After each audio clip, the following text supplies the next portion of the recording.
A gente tem o ócito, que foi liberado lá pelo ovário, né, captado pelas fímbrias da tuba uterina, e ele fica lá, disponível lá na ampola da tuba uterina. O que é ampola? É uma região mais abaulada da tuba uterina. Tem uma camada glicoproteica, tá? Que é a zona pelúcida, que reveste ele. Células lá do folículo, que formam uma coroa ao redor do ócito, por isso é chamado de corona radiata. Atravessar essas barreiras.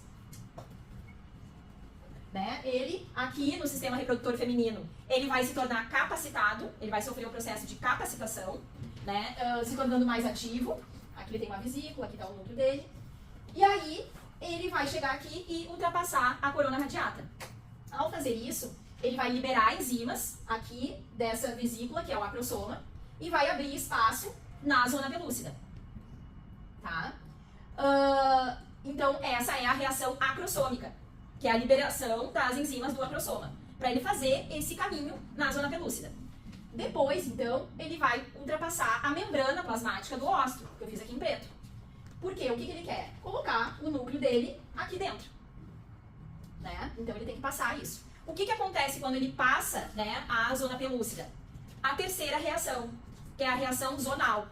É uma mudança das propriedades da zona pelúcida que repelem outros espermatozoides, para evitar a poliespermia.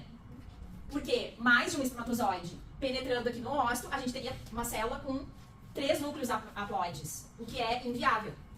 Então, 3 processos aqui. A capacitação, que ele se torna mais ativo, a reação acrossômica, que é para ultrapassar a zona pelúcida, e a reação zonal, que é a mudança das propriedades da zona pelúcida. Aí a gente tem a formação do pronúcleo feminino e o pronúcleo masculino, 2 haploides. O que acontece na sequência? Eles vão se juntar e aí formar o que a gente estava falando, o zigoto, tá?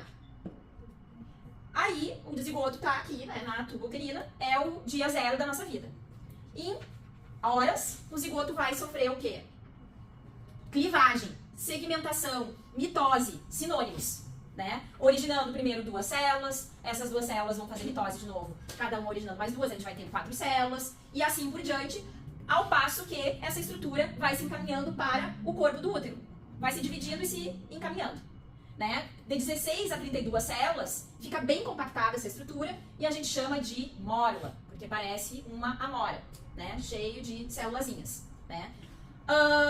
O que tem ainda junto, né, com o zigoto e essas sucessivas divisões e a mórula? A zona pelúcida.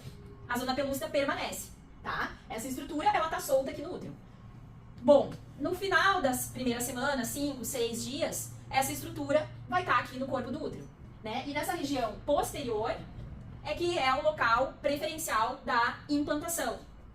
Tá? Implantação é, né, essa estrutura, que agora também vai se modificar, nidar, entrar para dentro do endométrio. Então aqui eu fiz um endométrio, né? Aqui tá a parede do útero, do útero, mas eu só fiz o endométrio. E aquela estrutura, aquela mórula, virou isso aqui. A do endométrio, para fazer a nidação. De implantação. Esse aqui é o endométrio. E essa estrutura aqui, não sei se vocês lembram, mas se chama blastocisto.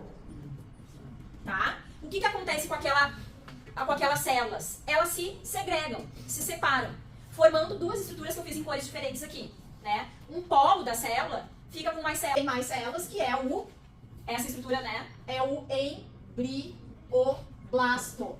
E essa camada aqui, laranja, se chama trofoblasto. O que vai acontecer? O embrioblasto, ele vai dar origem ao embrião. O trofoblasto vai interagir mais com o tecido materno, né, com o endométrio, porque ele está revestindo, e é ele que vai fazer parte, o início da formação da placenta. A pelúcida permanece, mórula e tal. Quando chega aqui, ó, aqui em laranja é o blastocisto que vai lidar. E aí ele perde a zona pelúcida. Vamos pra cá. O blastocisto, por que cisto? Cisto porque abriu um espaço aqui. Né? E aqui tem líquidos, fluidos que nutrem, inclusive, né, essa estrutura. Só que agora ele vai começar a interagir com o tecido materno e a nutrição vai vir do tecido materno. Né? Então, essa estrutura vai começar a lidar. Como é que ela faz isso? O trofoblasto vai se dividir em 2, tá? Isso agora a gente está entrando na segunda semana do desenvolvimento, 7 ou 8 dias. O Então, a gente tem uma região mais externa, que aqui se formou, né? Ele tá entrando, ó, abriu um espaço. Não tá todo ainda, né? Elas atuam em conjunto, tá? Então, por isso que eu fiz tudo pontilhado aqui. Elas perdem as suas membranas e atuam como uma massa multinuclear, que isso tem mais força de invasão, né? O sincício e o trofoblasto. E, né, o laranja aqui, as células permanecem, cada uma com a sua membrana. Então, isso aqui, eles deram o nome de cito de célula, né? Citotrofoblasto. Tá? Então, o trofoblasto formou duas estruturas, porque ele tá nidando, tá implantando. Reparem que o embrioblasto se modificou. O embrioblasto, aquela massa, né, indiferenciada, agora formou duas camadas. Né? Uma mais em cima, que é em contato com o polo que está nidando, que se chama epiblasto. Epi acima, epiblasto, e abaixo, hipoblasto. Hipoblasto. Duas cavidades agora se formaram. Uma em contato com o epiblasto, só em contato com o epiblasto, que se chama cavidade amniótica e reveste tudo. E aqui então se forma o líquido amniótico.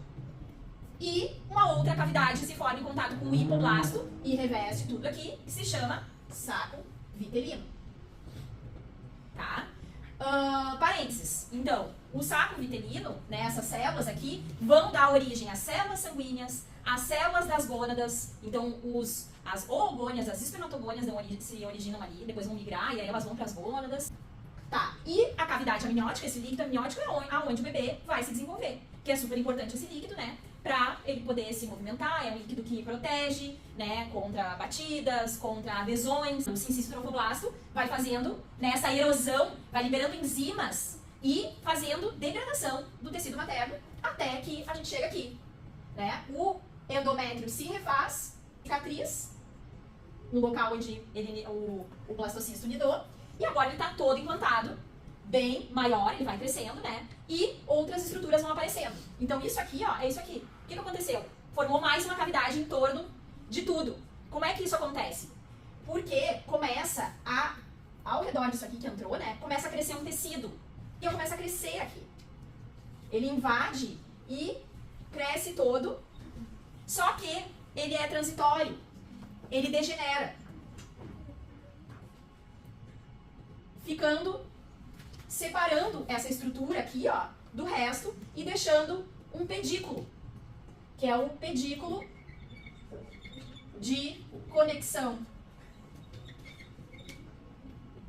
Então a gente tem ainda aqui cavidade amniótica, saco vitelino, epiblasto, hipoblasto, citotrofoblasto, sincício,